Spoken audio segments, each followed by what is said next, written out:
versus Gul'dan. Your soul shall be mine for Doomhammer. Have not seen warlocks recently.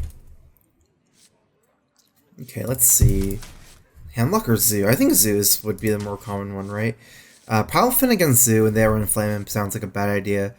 Let's go ahead and mulligan for the board control stuff, the minions that fight back, and stuff like Maelstrom, Flame Tongue Totem, Jade Claws.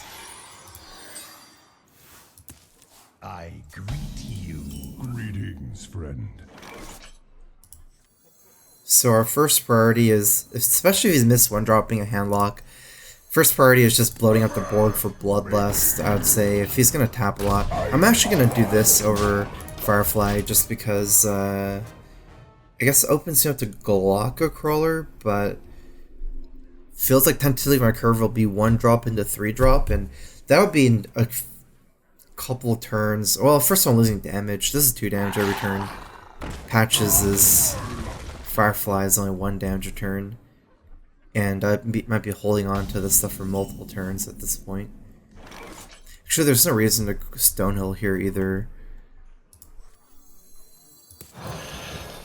because there's not any good trades you can take with the Galaka Crawler. Not significantly better than just chipping at the Stonehill.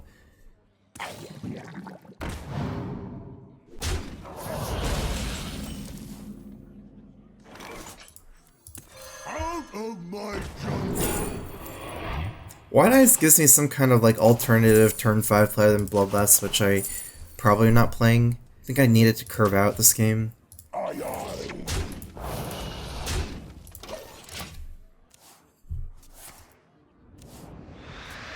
are not the boss of me, not the boss of me.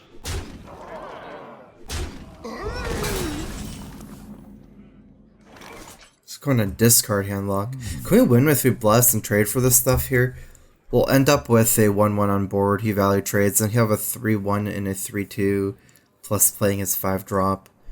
Then play White Eyes into that, and Fire Elemental get kind of grind up by life tap. If I can still beat Doomguard in his hand though. If I leave these up, I will auto lose to Doomguard.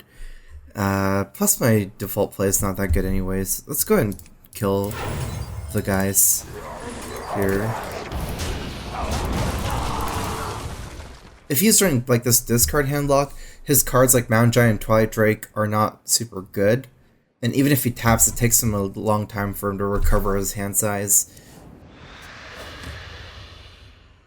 Engaging TC-130 into dislocator.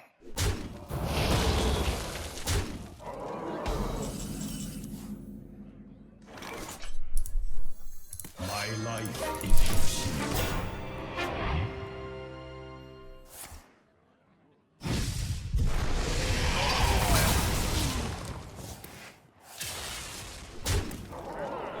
Looks fine.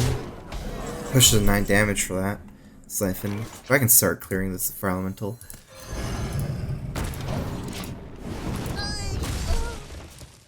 Our goal is to make his Twilight Drakes, Mountain Giants, and cards like Doomguard awkward for him. Got 2 cards. He drew the Galaka Crawler for Beast. Does he have multiple of each? Otherwise, probably Primordial Dragon. The Murloc one I'm pretty unsure about. Maybe AoE for 2 damage.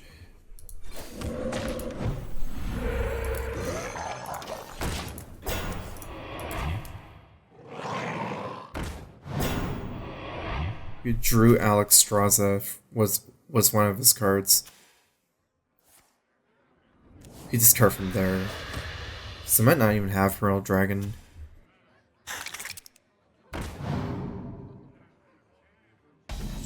Didn't have good plays there. I can't take out these 2 big things with Flame Tongue and Fire Elemental, 1 damage off a little bit. That still might be a decent play. Another thing we can do is go wide here and then try to trade up with Flame Tongue, but the problem with that is there's AoE like Hellfire, Shadow Flame and stuff. I kind of like the Fire Elemental Flame Tongue play here.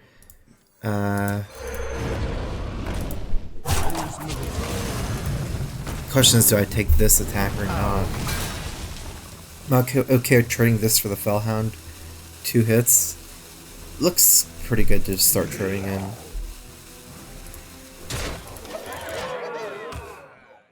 He still can't take the 3-1 trade into this and then Hellfire because this guy's taunt. Courageous Dinomancer.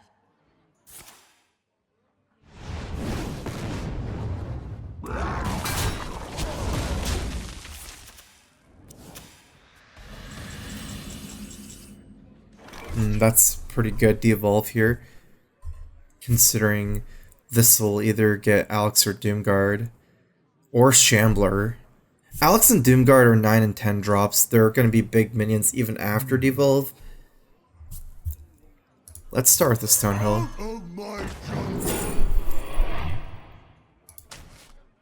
I might just try going wide here and finishing him off with Bloodlust.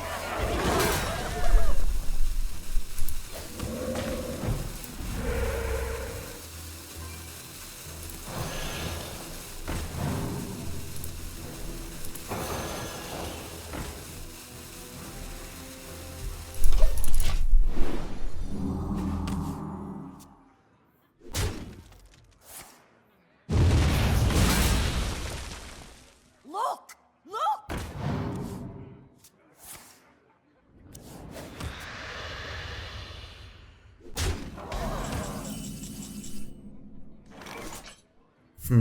This is 4, 5.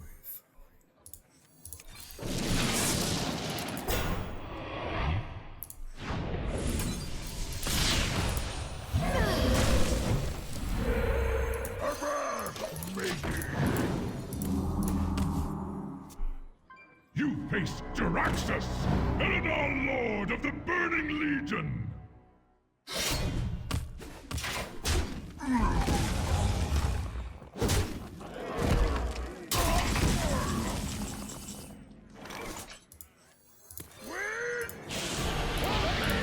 Alakir into Kalmus or Alakir into Bloodlust?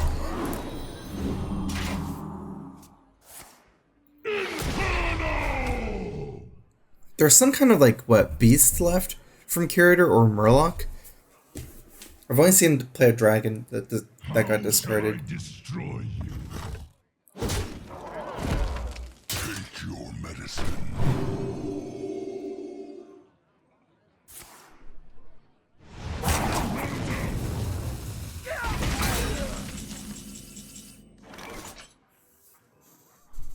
I can't AoE here for 3, because that's not going to save me. I need to heal with this Kalmos, or What to do? or Bloodlust or something to clear one. Yeah, that doesn't even work. Well, let's see how much damage Bloodlust. This is 6, 7, 8 damage. With Kalmos, it's 6, 7, 8 as well. It looks like I'm stuck on the heal plan. I wonder. By the elements combined!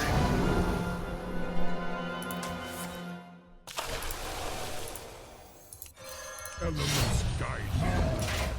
And at this point, it's really all about to have the highest percentage kill with Bloodlust next turn as possible. This is pretty much my last productive play this game. This is my last turn I have cards left.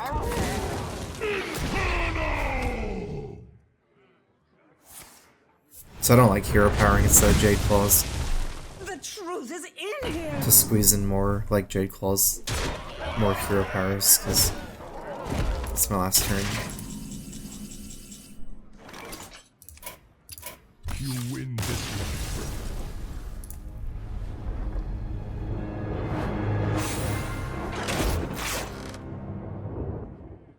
Thrall versus Malfurion. I must protect the wild. For Doomhammer. Against Druid going first, we're in second. Maelstrom, Jade Claws, and just all the minions. Nice. Is basically a mid-range token shaman. Yeah, it is. I mean, all token shamans are mid-range though. Like the evolved doppelganger list is a mid-range token shaman as well.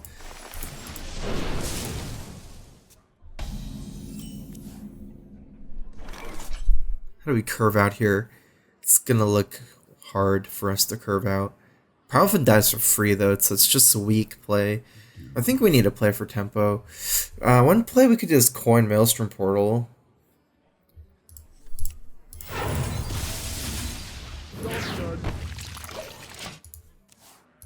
Spectacular.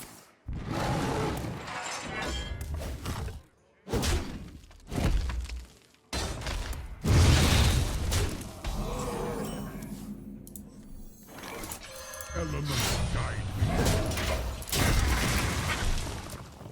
Worked out well enough with that minion.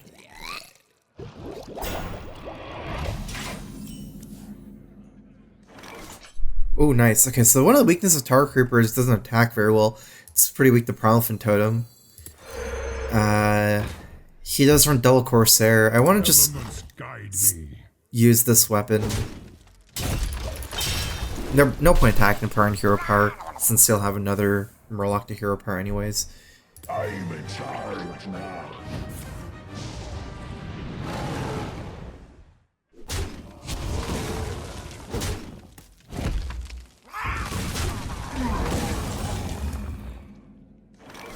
That is a full board clear with Corsair, Maelstrom. Unless we roll Spell Power. Yeah, we can't test. I guess we just have to do it. I wonder. How does positioning work? Let's go on Maelstrom first.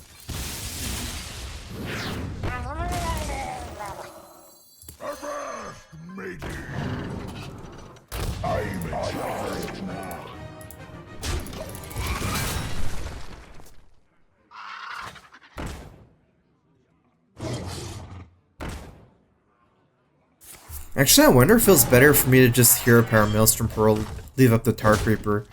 That would have made this cheaper, and if I rolled the Spell Power Totem, like big payoffs there. No Murlocs, Pirates. He had no Crabs or Crawlers. Let's try this off. So his Crab Crawler top decks won't be as good, and just as better trade-off anyways. He didn't have any of his 5-drops, so his hand is like, I don't know, maybe like Innervate, Savage Roar kind of cards, or just more of these kind of cards. Swipe. Most of the cards I'm scared of are 5-drops though here.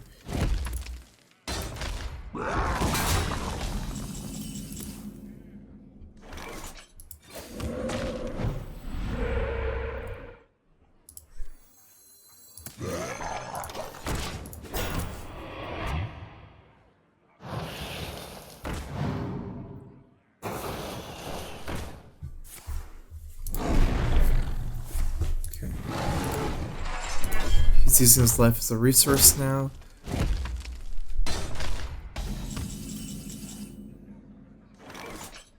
let's start with a draw. Anything to play this turn? Not really. So Alakir is just the strongest card here next turn. You know, it kind of makes sense for me to trade into a 2-2, not a 3-2 here, because of the hero power. 3-2 can value trade for this guy as well, but ultimately, like, the Stonehill Defender is not the minion that's actually trading for his minions. It's just chipping at his minions.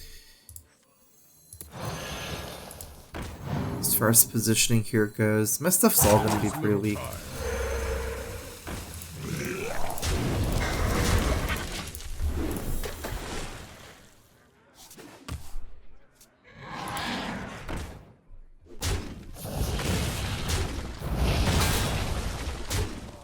Yeah, so that trade worked really well for me. Got so many more kills from the thing from below there.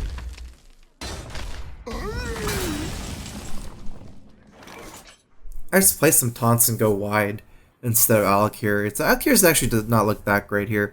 Let me just go wide here. Play taunt and play a bunch of like side minions. It's at 3. Hero power be at 2. I have already played.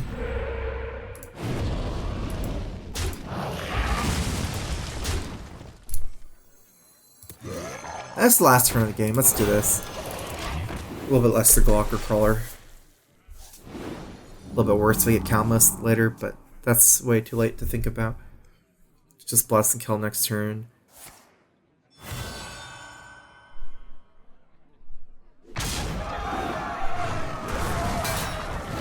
16, I have 5. 15. Yeah, he's dead.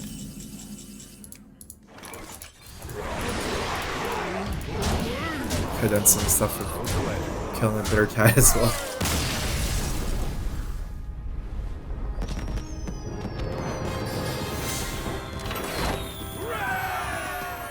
How do you keep this game fresh for yourself personally? Do you ever get tired of the grind since you've been doing it so long? Yeah, I do. For the Frost Wolves. It's most fun for me if I focus on my gameplay. Early game minion combat is incredibly deep. I guess that's what's been keeping me having fun for recently. Thinking a lot about early game minion combat interactions, trying to pull ahead early.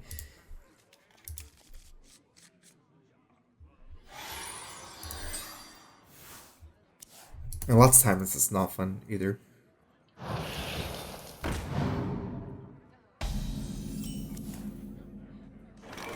I know he has a Firefly in his hand, and he can play stuff like Primal Phantom.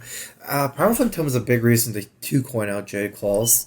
If I don't coin out Jade Claws and then play Jade Claws next turn, that means that basically I can get another like Totem or Maelstrom Pearl in.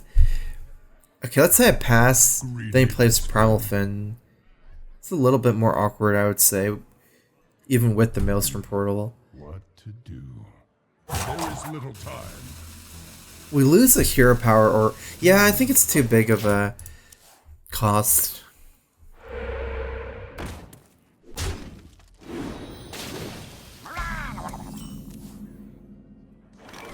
Here with the patches, I can just kill the totem with the patches. Then I'll have 2 1/1s. There's always gonna be a good Firefly trade anyways, so that having 2 1s is actually pretty good on board. This is a situation where I like pointing out the patches here.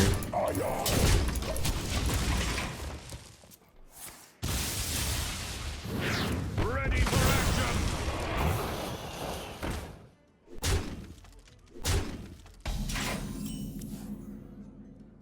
Our next turn is Jade Lightning, and there's not a lot of good targets against other shamans like this, so I think I can just squeeze in some hero powers these 2 turns.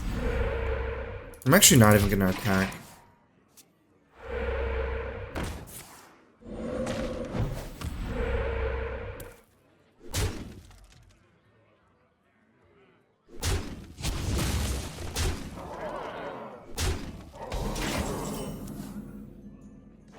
He'll have 1, 2, 3, 4, 5 minions, 15 damage, 16, 17, 18, 19 damage. I think I'm going to Jade Lightning still, but now I'm going to attack as well. So oftentimes I was just going to hero power and Maelstrom and Feral Spell Power. The attack would have been useless. And I'm taking a couple more damage by not attacking that turn.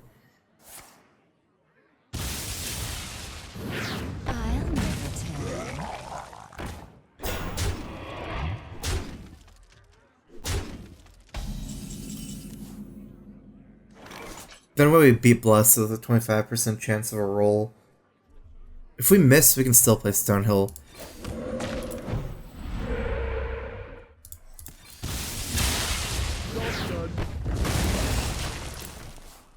Nice, it's a good minion too. Golems are a girl's best friend. Sleepy haha, it's just subbed. Welcome back. I keep putting these kids in the dumpster where they belong. You're the man. Thank you for the resub. Welcome back. Here's a Crowfist.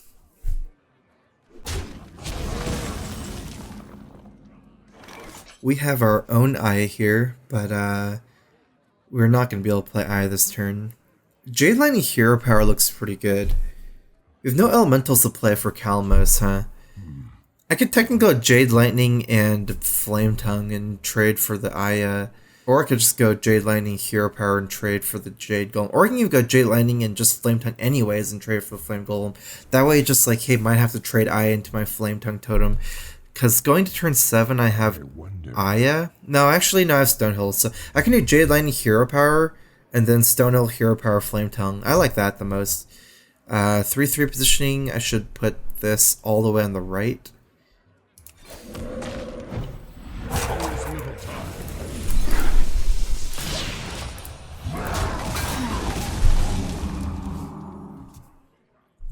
Taking Aya, the thing is, it comes back as a 2/2, so I'm only removing 3 power, not 5 power off the board, and I'm not killing the 1/1, so I'm only removing 2 power instead of 2 power off the board with that play.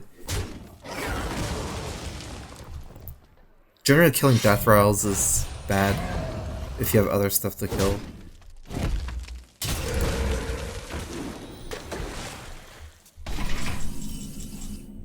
No elemental this turn for Calmness set up.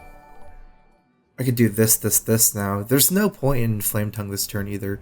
So let me start with the Discover here. The taunt actually makes sense. No elementals again to activate Calmness. Think from Blow's getting cheap. I'm always killing Mana Tide. I could go Hero Power this instead, or even Flame Tongue technically. It's not that good against Aya though to even have Thing from Blow this turn. Let me go ahead and go wide here. There is little time.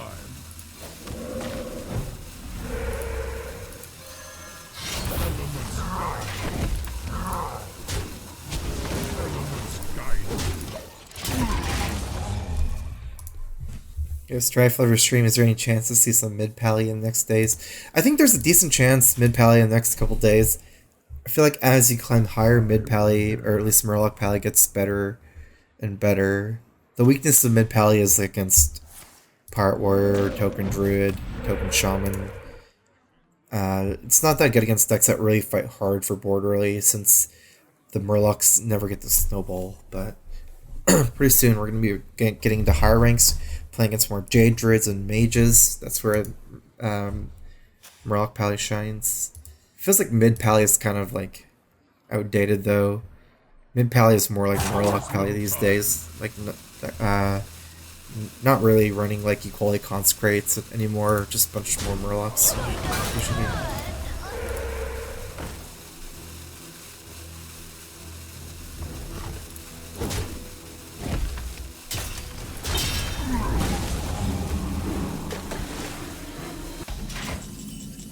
This sweet Calmness and yet activate somehow.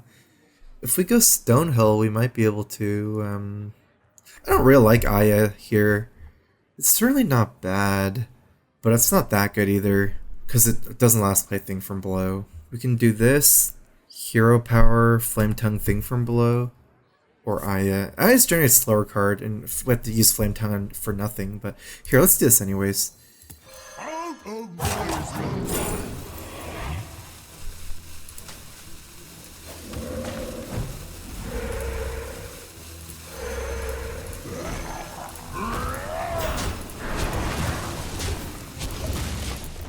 Now we got our Elemental to activate Calmness.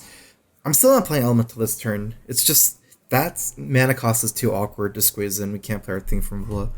Let's play Aya Hot Springs into Calmness turn 10. Unless we kill him with Bloodlust here. Probably devolves here. Although that's not gonna stop me from... The devolve doesn't stop this board either. Like, Thing from Blood is not a good devolve target, nor is Stonehill.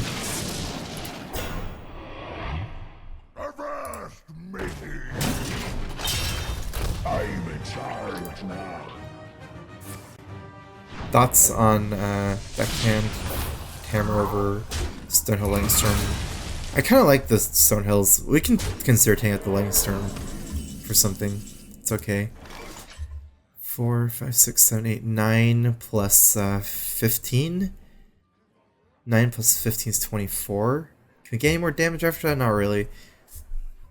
Let's just go for my Aya Hot Springs play. Okay, how do we trade? 4/4 into this.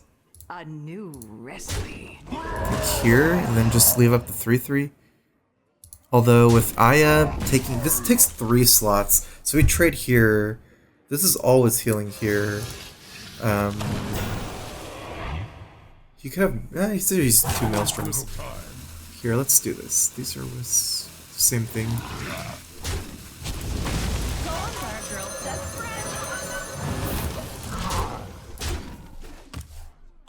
I think if you didn't use 2 Maelstrom portals already, you can consider trading for the 3/3.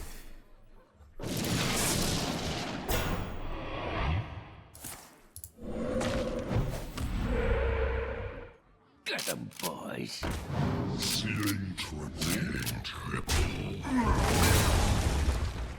He's easy dead here, right?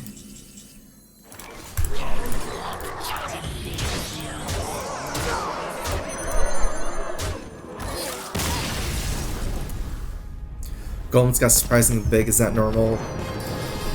Not that normal, but this is certainly run good for golems. We got all our Jade cards this game, right? Just in the top 15 cards, so it's certainly not normal.